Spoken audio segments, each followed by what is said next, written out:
It's 11:59 at Radio Free America, and this is Uncle Sam with music and the truth until dawn. Right now, I got a few words for some of our brothers and sisters in the occupied zone. The chair is against the wall. The chair is against the wall. John has a long mustache. John has a long mustache. It's 12 o'clock, Americans, another day closer to victory. And for all of you out there on or behind the lines, this is your song.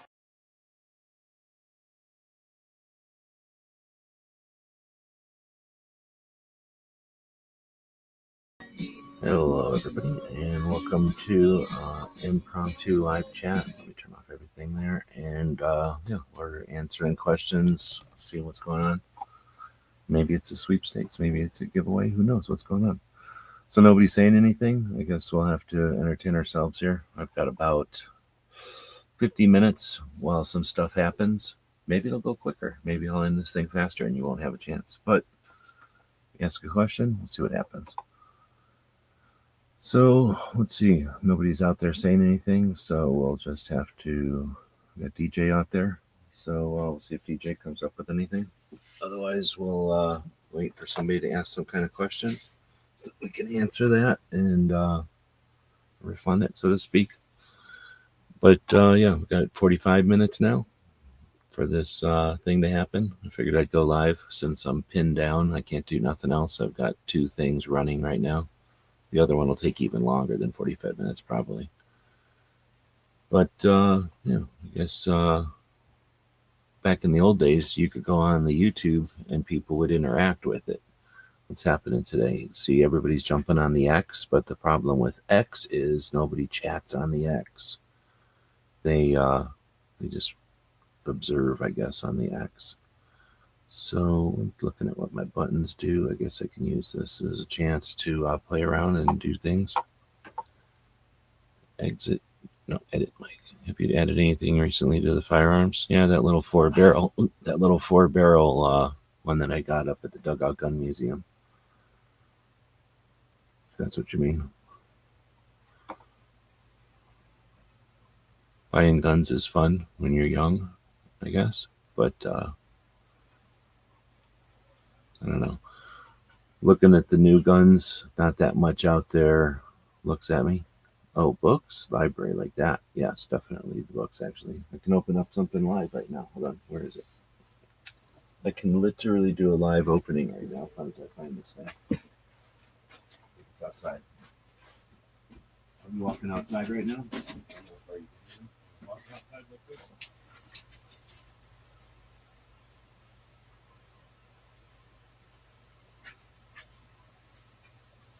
Little dog came with me, make sure I was doing it right. It turns out I was able to pick up my own mail correctly.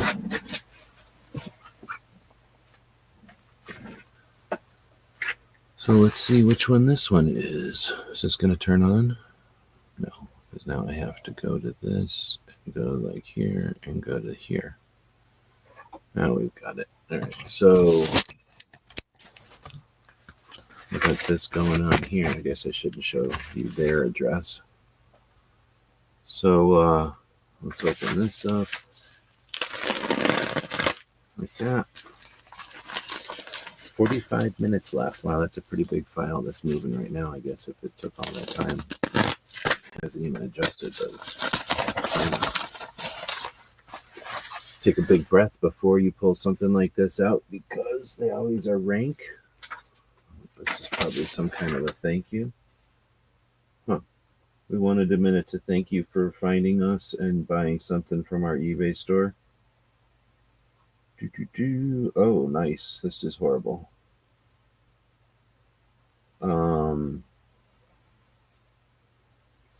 So that's sad. There's a description of how this came to be available. So this is called Time Magazine. Back in the old days before the internet, they would print the internet onto paper. Yeah, paper. Just like if you got a receipt from Amazon, that little tracking piece of paper, except they would put those pieces of paper together and they would call this a magazine. Isn't that interesting? So back in the olden days, this was how they would disseminate information around. And on March 3rd, 1975, How old were you in 1975? They came out with this. Guns for Everyone. You ever heard of Guns for Everyone? You ever heard of that saying or that name of an organization, so to speak? Interesting, huh? 1973. No, sorry, 1975. Well, there's the McDonnell Douglas DC-9. So let's try to see if we can't find that. What was that? Oh, I thought that girl had a rifle. That says, "Is violence learned in the home?" And then it's a picture of these people. That's interesting. Because when I think of violence in the home, I think of 6 daughters, a mom and a dad. That's what I think of when I think of violence in the home.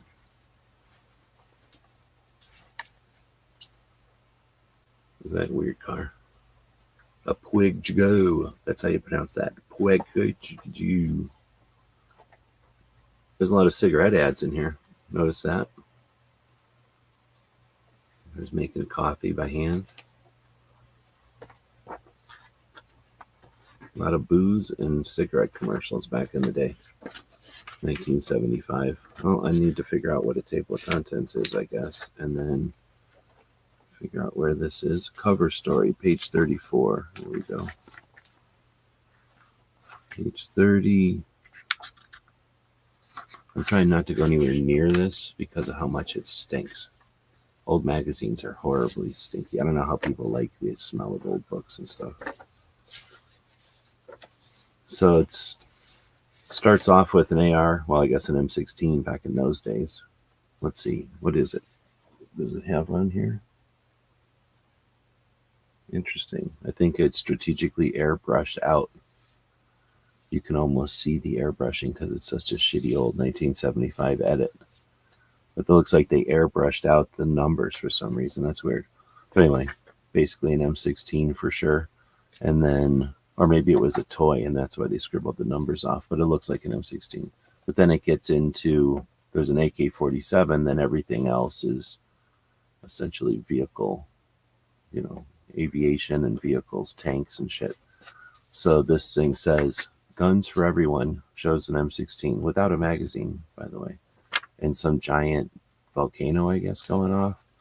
And then it turns into an article about a MiG-23, a Mach 2 F4, a MiG-23, bulging catalogs, Defense Industries, 4-volume edition, Milan 105 millimeter howitzer, processing nearly 14,000 export application licenses. So this is some complaining about small arms, or maybe just all arms, because airplanes aren't small arms, I guess, technically, even if it's a little airplane, it's not a small arms.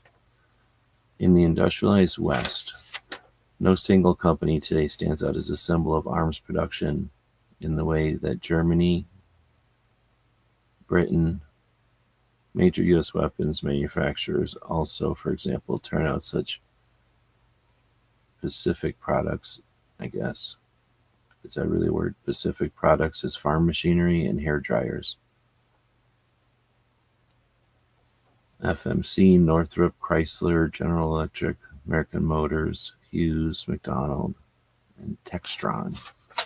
So maybe I got duped into buying this one, but I got it because it says Guns for Everyone, really. And then it was in a post about anti-gun articles, and I had not seen this anti-gun article from 1975.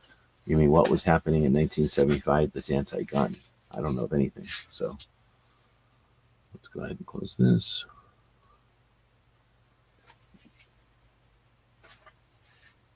But anyway, so yeah, I did add some stuff to the library based on that Instagram post that I seen a while back.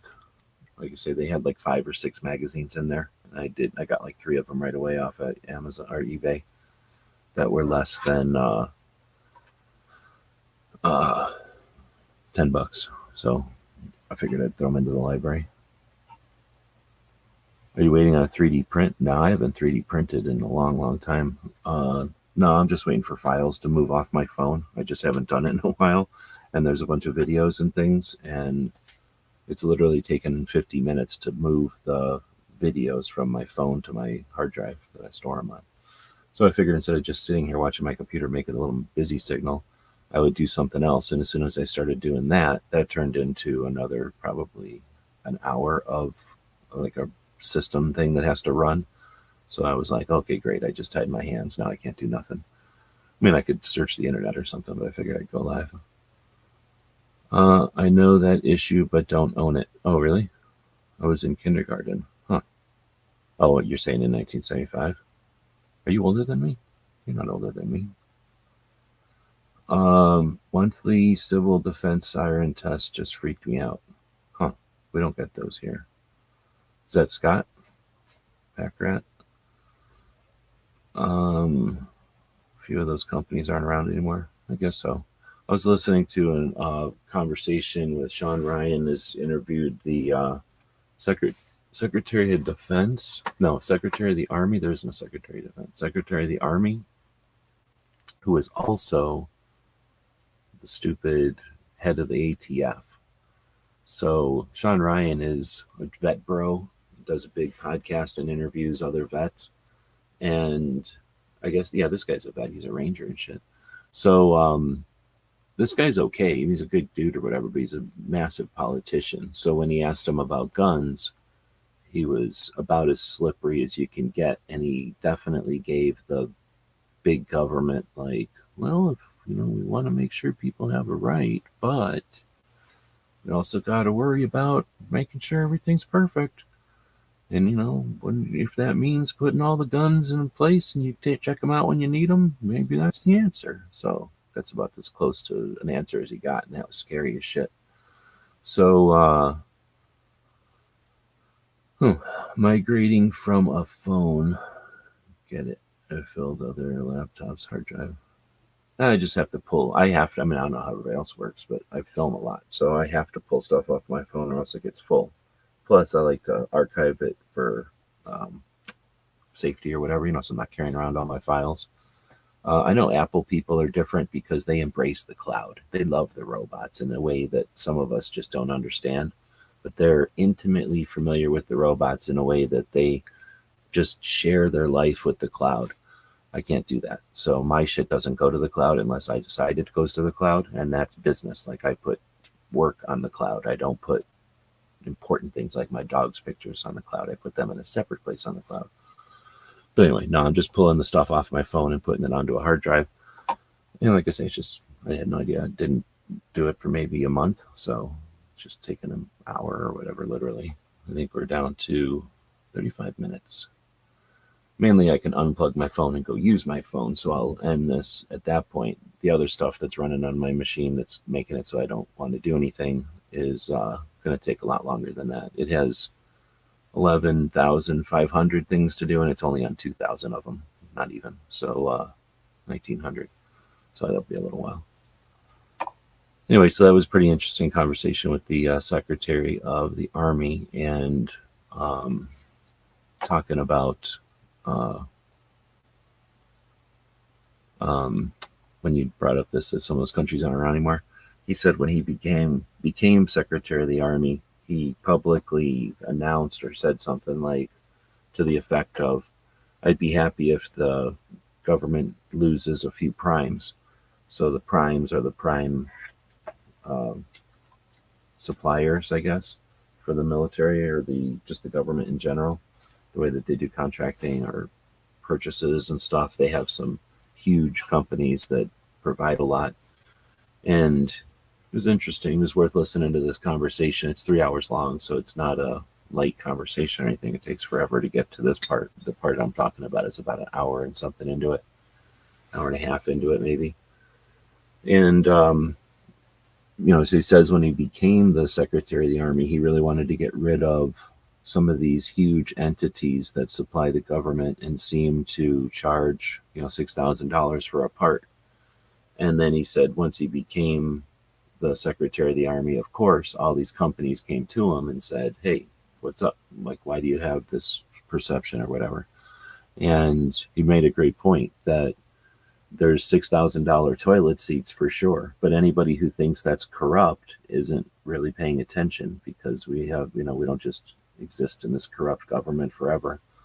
As even though the conspiracy, I hate the government people would love to think that, but he breaks it down that in reality, when you have a government purchasing system, or whatever you call, like format or system, I guess, that says we're going to want something, but we're not sure what it is, so get ready. And that's pretty much what the government will say for some things. And then it'll take a look. So now that's sort of like the government process. Alert your vendors or something that you're going to be needing something. I guess the idea is that they get told, get ready, or make your bids, make your, estimates on how much you're going to be able to provide this for. Problem is, all they say is get ready. They don't say how much they're going to need. So for example, you pick some kind of new widget and it has handles. So the Army says, I'm going to need some amount of these new widgets. So make the new widget for me.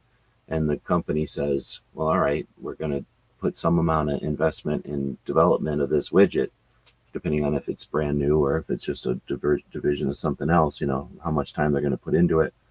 They have to figure out, is the Army going to follow through? Is the government going to follow through on this? Or are they going to say, we want this, and 6 months later, there's nothing, and we just wasted 6 months of our time and effort?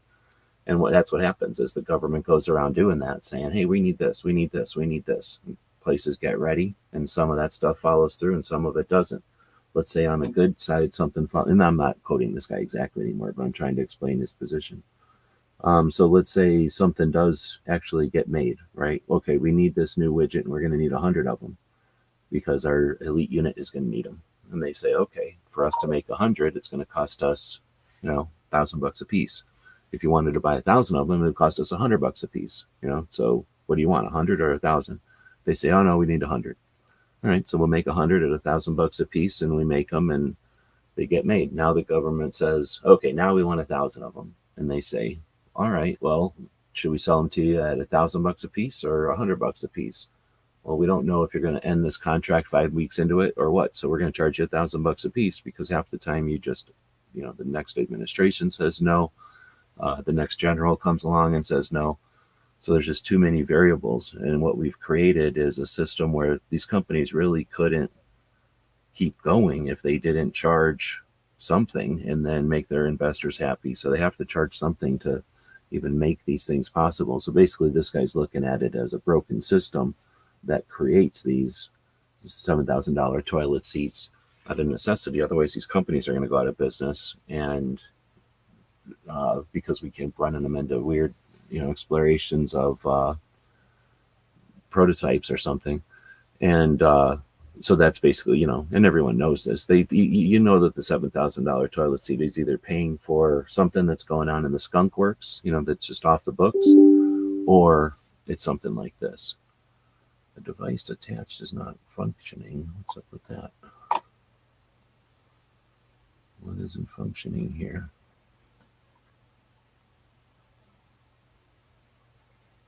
The whole point of this was to transfer this stuff, and now it's not transferring. What's up with that?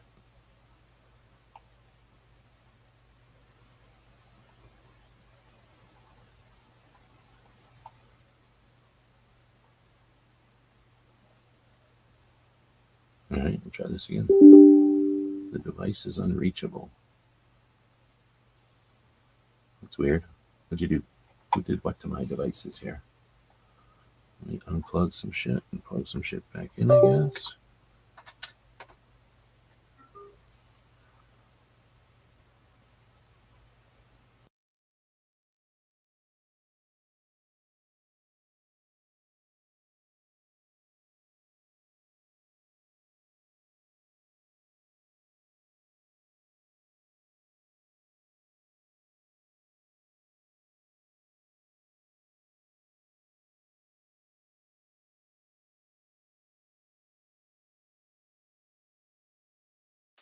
Am I back now? That was weird. How long have I been off? Anyway, saying 57 or $1,700 toilet seat equals golden parachute. I don't know what you mean by that, but again, those are usually paying for a stealth airplane or something like that. That's what I always assumed back in the day. But after this guy's explanation, it makes a lot more sense. I mean, think of it, if you're a company who has a bunch of employees and a bunch of machines, and the government comes along and says, hey, I want you to take a bunch of raw materials, use your machines, and have your employees make, this widget out of those raw materials, and then compete with 10 other companies, and whoever gives us the best final product will buy their stuff. So that's a lot of development. That's a research, development, and production work just to compete for a project. And now you don't win that contest. What, are you out of business? Or are you going to eat that cost? Or are you going to put that cost on the next part? You know what I mean? So it makes sense that it's a bad system, and that, there's probably more involved to it than that. But it definitely makes more sense than just suggesting that somebody's crooked and that a bunch of people are standing around like accountants and auditors and superior officers and shit are all just standing around stupid. It's not really how it works. So anyway, it was a good breakdown, I thought. But feel free to expand on what you mean there. Oh, is that Scott saying, she's a good example. That's how long it takes. Wait, what are we talking about here?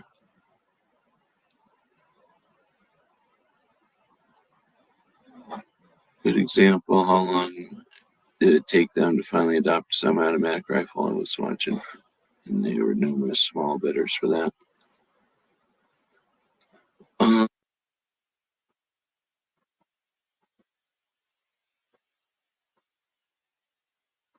Yeah, exactly. I think I know what you're saying.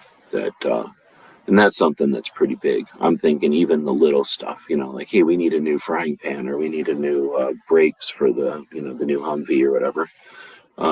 Those kind of little things, you can't disregard them. They still take some amount of effort, especially if there's lives at stake or trying to save money or something. So there's always going to be some kind of engineering. Now, how many companies are competing for some of these? I have no idea.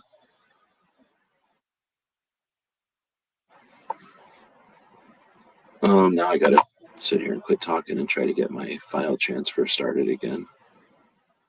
That's kind of annoying. Hopefully it was been cooking for a while, so hopefully it actually took a bunch of those files and moved them, and it didn't just glitch out right at the beginning.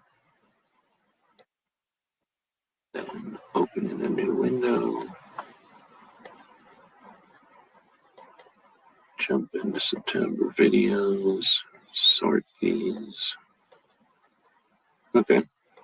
I don't know if it took. Wow, it seems like there's still a lot in here. But guess what? I make a lot of videos, so I don't have any idea how many are in here. I'll just do Control A. How about that? And then cut. I'm doing a cut and paste. I'm always a little bit biting my nails whenever I do a cut and paste instead of a copy and paste. All right, so don't copy. This is why. All right, so it's going to just copy the ones that haven't been moved or whatever. Huge retirement plan for the upper management. Well, I know the golden parachute is, but I guess I'm saying I don't think there's no way for somebody to charge $7,000 for a toilet seat and then everybody to look the other way while one guy pockets $6,900 or whatever. That just doesn't happen. So I hear what you're saying, but that's not realistic. If there was just one person or it was like a family business, yeah, sure. But you'd have to have so many people colluding that I just don't believe that's the way it is. All right, so now I'm back to 55 minutes. Come on, man. DJ is saying I often have overheating problems during phone backups, so I batch them and let it cool off. Yeah, that's a new phone. It's just because I was messing with it. I got a text or something, or I got an alert and I was looking at it and I probably glitched it. And maybe it's the cable, you know what I mean? Like I could have just, because it's a pretty short cable, I just picked it up and looked at it and that could have just wiggled the cable enough. I don't know about y'all. I don't keep track of all my cables. I probably should. I have a couple that I know are good and I kind of leave them plugged into places where I charge often. But, I get so many USB-C cables nowadays that I just throw them in this big pile, this big box, when I need one, I grab it out of there, and that's a pretty stupid way to do it because there's good ones and there's bad ones, and like I say, I don't really keep track of the good ones. I probably should. Usually when you get one from a phone or something, it's good. If you get one from, basically the higher end piece of equipment is going to have a higher end cord, something that, a remote control or a little LED light or something that just needs to recharge is going to give you the junkiest USB cable out there. And if I'm trying to push data through that, that's my fault. Let's see. That's an interesting question. Can air gun kill? Any ideas about rubber bullets? So I'm guessing you're either a child or English second language. But either way, interesting question. I don't know what's going on with the username, but let's assume you're legit. Can an air gun kill? Of course. Lots of things can kill people. We're pretty fragile, bags of blood and meat. So all you have to do is affect our blood pressure, affect the amount of oxygen we get. So it's a pretty silly question. Lots of things can kill people. People can kill people. That's what a lot of times happens. People can fall over and get bent into a weird position and die from that. So that's an obvious question. That's why I assume you're either a child or a troll.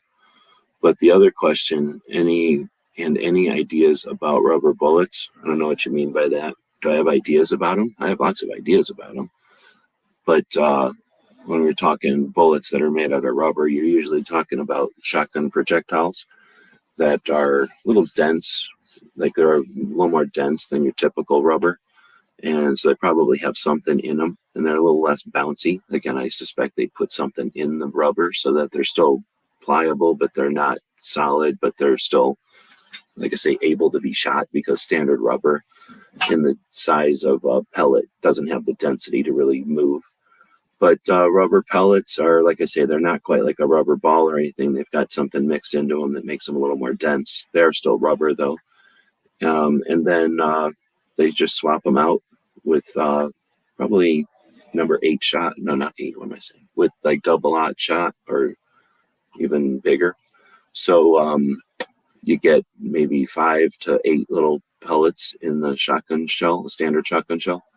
They're pretty much designed to be shot at the ground and then bounced up or ricocheted up into the knees of the whoever's causing trouble to incapacitate and to knock them down. That way obviously you save you reduce the speed, but you're also a little more effective when it comes up in a ricochet like that. I think it's designed to be a little bit more, you get better odds of hitting the person as opposed to trying to shoot at legs. But that's pretty much the only thing you're supposed to use them for. I don't think they're really all that effective for much else. They're kind of like getting hit with airsoft, maybe, depending on how far away you are. My story with those is in 2007?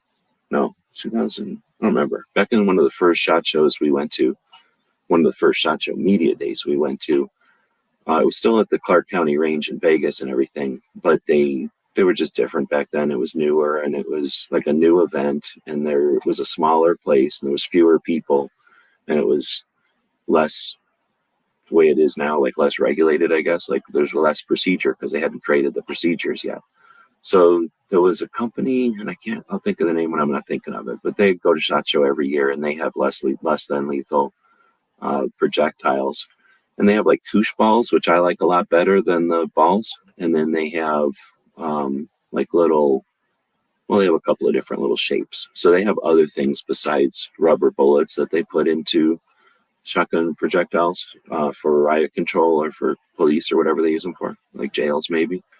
And anyway, so when I said, hey, what's this feel like? He goes, blah, blah, blah. And I go, can I go down there and you shoot me? And he goes, yeah. So I went down range and he shot me a couple of times, and then they came over and almost kicked us out and got all mad. And then maybe that's when they made the rule that you can't go down range and get shot. It's at media day. But so I have been shot with the rubber shotgun shells a couple of times. Thing is, my friend was shooting me, so he didn't know how to do it good. So I got hit a couple of times, but I didn't get hit like if a cop knew what they were doing and were shooting at me. So that being said, I think rubber bullets are neat. I think the best use, when there was a company here called Jensen's, they didn't really go out of business. I guess they kind of went out of business, but they sold. And when they sold their shop to a place in California that came in and took over, the place in California brought their own inventory, I guess. So they must not have bought Jensen's inventory. So Jensen's like liquidated, and they had rubber, like orange rubber shot for, I mean, they had like cases and cases and cases of it. Nobody wanted it.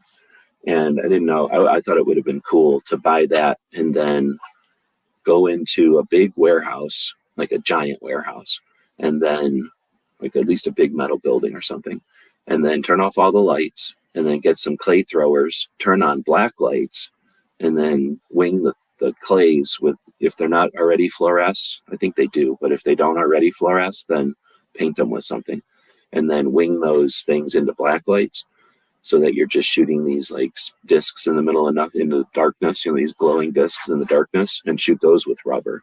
And I thought that would be cool. And then the question is, you'd end up with a pile of asphalt because clay pigeons are made out of asphalt. You'd end up with asphalt broken up and a bunch of rubber. Would you be able to like shake the shit out of that and get all the rubber balls back out of it and then reload them? And if that's the case, I think that would be cool as hell. I've been like an indoor shotgun experience.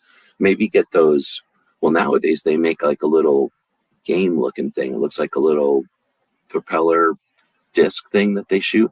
You probably do those and not reuse them, but at least not need as big a space and everything. Anyway, I think that would be kind of cool. And that's what I would use rubber bullets for. I got about 50 minutes. So if you got questions, ask them, and we'll see. We'll keep going. Let's see. Air guns can injure and rubber bullets hurt. Yep. Bullets for Bucks is out there. If you haven't checked out his channel, you can go click on it. If somebody wants to throw a link in there. New York Outcast is out there. Welcome. Let's see. Air guns can kill. Yes. There's companies that make air guns with the fire 45 caliber. Oh, for sure. That's a good point. My friend Charles has a 50 caliber one, and it fills up with scuba tanks. So you fill up your scuba tanks, and then you use those scuba tanks to fill up your, to keep pumping your air gun up. I can't remember anymore. We took it out and shot it. It was a big video before YouTube took it down because it talked about guns. But maybe get like 4 or 5 shots, maybe even 8. You can probably get like 8 shots, but they start to get crappy after like 5. But you get like 5 shots out of that thing. 50 caliber air gun. It was pretty neat. 45, every bit is cool. Basically, you're shooting a ball bearing at that point, I mean, he was shooting lead slugs like he would shoot out of a shotgun, but I think I'd rather shoot a ball bearing. It'd be cool as hell. I don't think you get the ballistics out of a ball bearing that you would think, though. Non-lethal or less lethal. I don't like to say non-lethal. I got in trouble one time when I said non-lethal in front of a guy, and he made a good point. So I call it less lethal or less than lethal. Things like rubber bullets are less likely to kill, but still have the possibility, for sure. Same with a taser. Well, sure, there's always the example of you shoot somebody with a taser and then they freak out and fall down the steps or fall off a roof or something. Fall off a roof into a wood chopper. You know what I mean? Like that tasers kill. They can kill if you're standing above a wood chopper when you zap somebody. That account is from India. Oh, okay. So that's awesome question. If you don't have guns there, then feel free to ask questions. But yeah, air guns are just like any other type of thing that can, poke a human. Thanks for the thumbs. Let's see. I've had law enforcement shoot me with the rubber bullets and beanbag rounds and tasers. Yeah, the beanbag rounds would be neat too. I've only seen those and seen them. I've never seen anybody shoot those.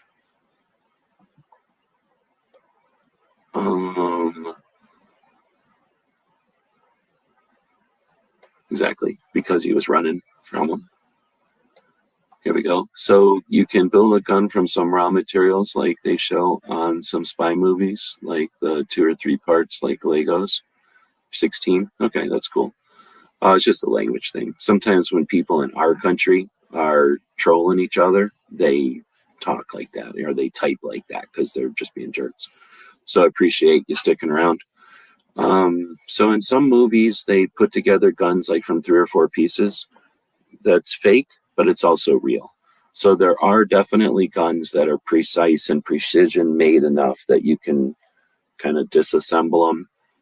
Mostly those are made for, like, think of like an Olympic person who's going to be traveling with it, in the airports and stuff. So they make the gun so it's not a huge gun or very long or whatever, because it would just be fragile, right? It would be difficult to keep a very long item in an airplane and through all the baggage handling. So if you can take it, and it's easy to take a stock off, because a stock is just your physical interface with the thing, with the machine.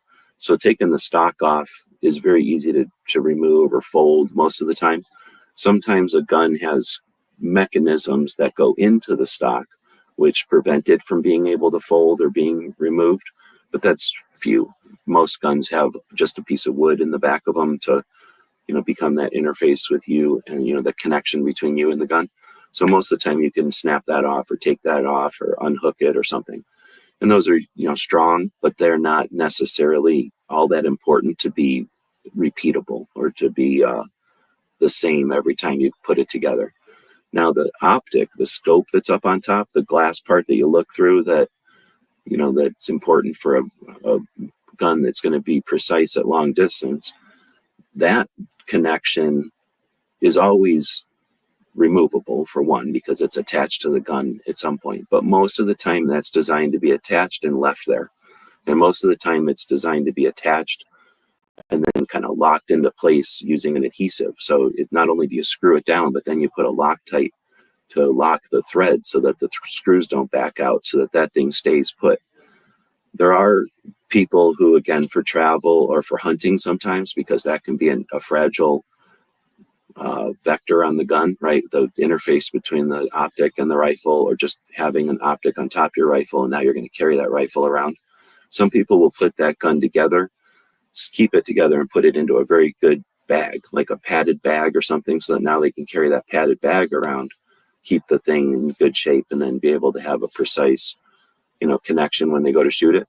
But there are guns that have a quick release or a quick detach base. So you connect your optic to this quick detach base, and then you connect that base and the gun have a repeatable connection. And there are better and worse of those, and some people are good at compensating for that, and other people just aren't able to be precise and they're repeatable with that. So that's why I say it's technically accurate in the movies. What they do is accurate, but there's just not that many guns that are actually made that well. A lot of guns you can take this optic off of, but putting it back on, you're probably going to need to reset it, like zero is what they call it, or bring it back in to aim, and that usually takes a couple of rounds, so a couple of shots with the rifle. So it's kind of fake when they walk up a hill or something, put the gun together, and the first shot is perfect. That's kind of unrealistic, unless you're a very, very, very, very, very practiced person. Now the barrel part, taking the barrel off, there's a lot of guns nowadays that the barrel comes off of, again, for travel or just for carrying it around. The barrel needs to be true to the rifle. It needs to go back on consistently every single time. But that's done through like broken threads and like pins and notches and stuff. They have figured out a long time ago how to make a barrel come on and off. Problem is, with the barrel coming on and off, that's a high pressure rifle. You're not going to just be able to take the barrel off of. It's going to need to be connected in such a strong way that that's really not an option. So it's typically your plinking guns or your little 22s and your survival rifles that the barrels come off of. So I hope that answered it, probably too much, but yeah, they're taking something that's legitimate and that is possible, and they're making it seem very easy and that it's real commonplace. And in reality, it's, when you take a gun apart and put it back together, you're probably going to need to take at least, a good shooter is going to need to take 1 or 2 shots to make sure that it's good, put together correctly. But a normal person, take a gun apart, put it back together like that, you're going to need like 5 or 6 rounds before you get it back to zero, realistically. And I've worked at a range, so I've seen, everybody thinks they're really good, but nobody's that good. Everybody takes some, makes a mistake or two while they're doing stuff. Let's see. seen that episode of Cops. Let's see. Pacemaker.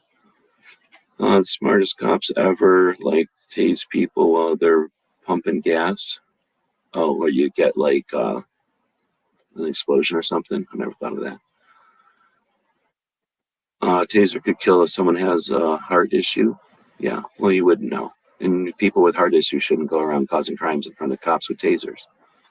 The thing with tasers is there's some, I don't know if there's research, but I think that the perception is that there's a tendency to use a taser before you use a gun. So there's probably more tasers happening than there are shootings happening. At least the people who are, again, like, hate tasers, and the people that are, I don't know, paying attention to that stuff, they'll say stuff like that. New York is saying America is kind of split. Many would say, I need to come over here. Many would say a 16-year-old kid, even by law, is a kid, even by law in most cases, but others lived on their own since 16. Some have had children by 16, and in some cases, they're legally considered an adult. Oh, I hear you. I think that 16, maybe even universally, I guess I don't know other countries, because some countries, they drink wine when they're young and stuff.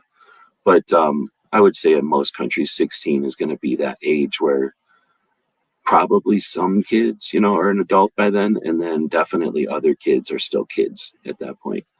But it's all about the interaction, right? And the way they present themselves, I guess, because everybody grows up at whatever speed they're going to grow up at. And like you say, you can get grown life thrown at you. You don't get a choice. I know some people that have been on their own since 16. They're some of the strongest people I know, too. Don't get offended. People have different perspectives. I'll get offended. You telling me not to get offended? No, I'm offended.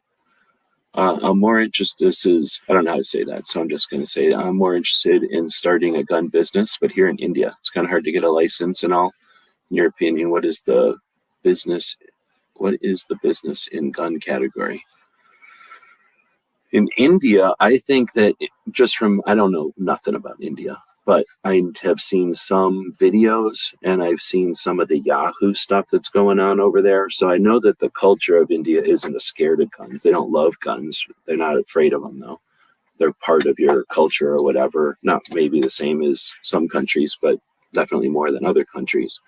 So I think personally, this is going to sound boring, but I think that one of the best businesses you could do in India would be like a training, awareness, and rights type of thing, because you just don't have, as far as I understand, you don't have an existing solid culture. So I think your culture needs to grow so that you'll have more advocates, more people on your side that are either feel the same way that guns are interesting or useful or, not a negative part of society. I don't really know what the crime is like in India. I suspect the crime can't be too bad because you got so many people there that we'd know about it if the crime was super bad. I would suspect it's probably the same as it is everywhere, like some crime, some places type of thing. So, and again, you guys have had a culture that's older than a lot of the world. So you've been around existing before there was guns and after there was guns, where some cultures didn't even come around until guns were around, right? But I think that training in the safe operation, like just the general understanding, but then also training in the specifics, maybe gunsmithing, training in use, even if it's theoretical, but training in the laws is important as well, because you're going to need people like lawyers and people like representatives, people who are just thought leaders in the community, media, who understand that guns exist and that the people behind the gun are an influence, just like a person behind a car or a knife, right? And if you can help foster I'm going to say like an open or a non-biased opinion of firearms in India, that would be, awesome, right? I don't know. Does anybody else have a different a suggestion for someone in the country of India who is young and is looking at what career to do in the gun field? Definitely, I suspect you could do better than some of the Yahoo stuff. Like, there's some Yahoo stuff, kids driving around.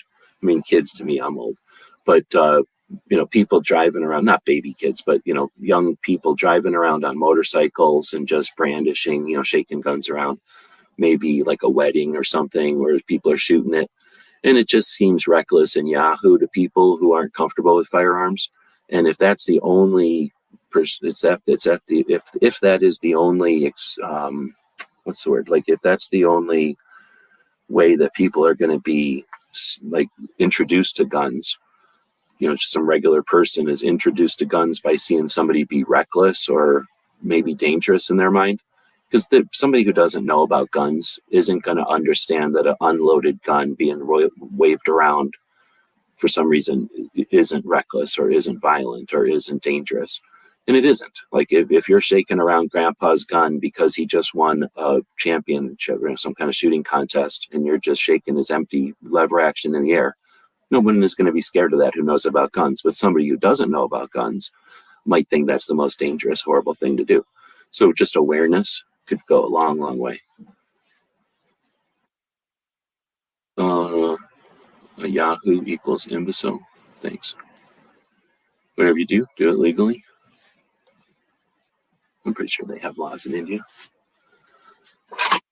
All right, so where am I at? Last time I moved this over, I lost my thingy. So I don't think it did take 50 minutes. I think it finished.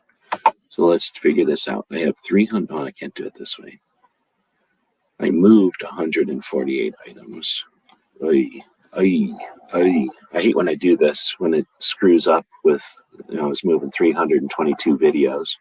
So when it did that, screwed up in the middle, I was putting it into a folder that has way more than that. So I really don't know how to verify. The only thing I think I could do is copy this again and then paste it again and then make sure that everything is copied. Yeah, okay, I think it's over there. Now I can't sort by date because they're not all made on one day. They're made, all over the place. All right, well, I think that's what I needed to do. And even though it wasn't pretty, it did get done.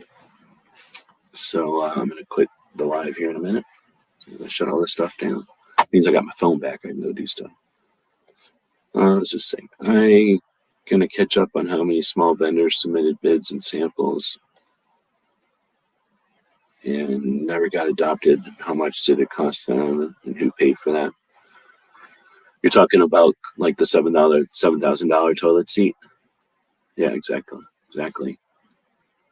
Now I don't know if that's a typo or what. But I don't know. China? I don't think we got rid of the Brady? No, what is it called? I forget what it's called. There's it's not Brady. There's some act that means that whatever went through and said that the military can't buy anything except for that it's U.S. sourced. Can't think of what that's called anymore. But anyway, thanks everybody for joining. I just figured I'd go. I thought it was going to be live for like 15, 20 minutes because I didn't think that thing was going to take that long, but it really did take almost an hour. Anyway, so thanks. It was kind of cool talking to somebody from India. And thanks everybody else for joining in, and have a great rest of your day. I'm just going to throw out there that it is Wednesday. Normally Cape Gunworks would be live today, but they had their channel taken down. YouTube's a bunch of jerks, and they take down our stuff retroactively. So I've posted about it. I lose, I don't know, something like 10 videos a week maybe or something. It's like, it feels like every single day they're giving me an email. Something is, sometimes the emails have 2 or 3 emails in one, and it'll be like, you got 3 emails today, and each one of them is telling me they pulled down a video. So they pull down videos that we made years ago, like a long time ago. I've had videos taken down that are interviews with people, taken down interviews that are just me looking at my revolvers on a table. So YouTube's a bunch of jerks, and I don't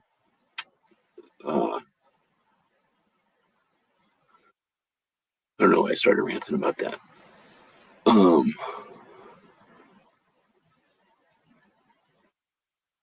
Damn, I totally forgot why I started ranting about that. Tried to tell them, I talked to them, told them what to do. What are we talking about? China? Clover was talking to China? We have evidence. Clover said right here that he was talking to China. He tried to help them. He tried to talk to them, and then he told them what to do. So he's ordering around China. I don't know what's going on here. What was I saying about stupid YouTube taking down their stuff? Oh, Cape Gunworks. Thank you. That's what I was talking about. So yeah, Cape Gunworks had their stuff taken down, but it was because of stuff that was like years old. So yeah, Clover was trying to help them, but the stuff that they had up there was fine up until whatever day that the YouTube decided it wasn't fine. So anyway, they're jerks. So anyway, I was just going to say, if you want, it's worth reaching out, or it's worth seeking out Cape Gunworks. There's a lot of stuff going on in Massachusetts as far as the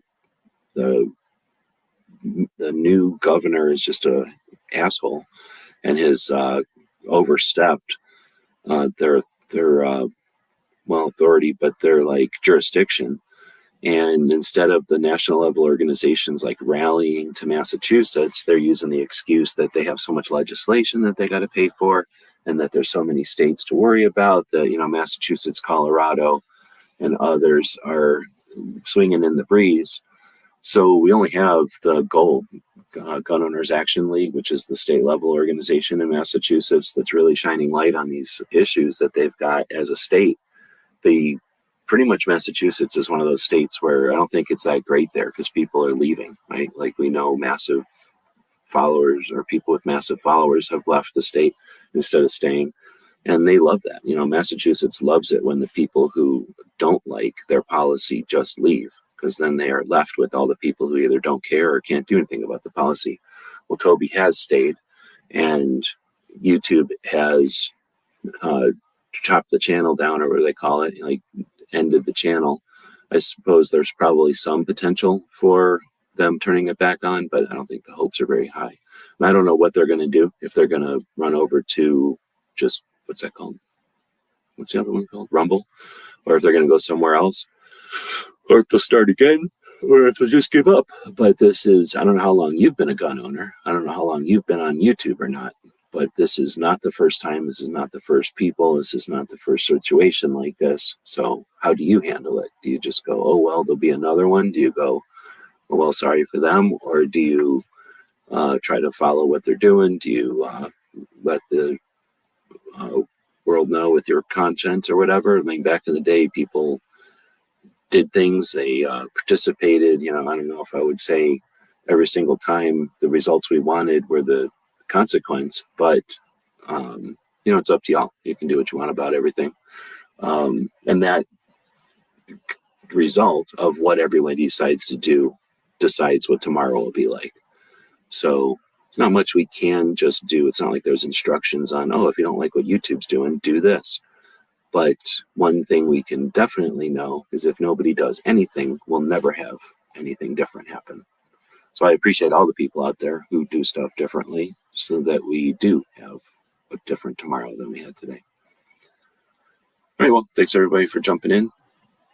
Trying out the new name, right on. All right, thanks for lunch yesterday. I will chat with y'all, the rest of y'all later. I need to hook up a thing so that it ends with an outro, so I'm going to do that real quick. I keep forgetting to do that. That's an intro. I don't want to do that outro anymore. What is this? Is this an outro? No. Oh, shit. One of these is the outros. Now I remember. I used to have outros, right? I think this was one. All right. See you guys. Have a great day. Go kick some ass. Go make some money. Go help somebody. And then go hug your puppies if you got them. I guess if you have a kitten, you can hug a kitten also. It's 11:59 at Radio Free America, and this is Uncle Sam with music and the truth until dawn. Right now, I got a few words for some of our brothers and sisters in the occupied zone. The chair is against the wall. The chair is against the wall. John has a long mustache. John has a long mustache. It's 12 o'clock, Americans, another day closer to victory. And for all of you out there on or behind the lines, this is your song.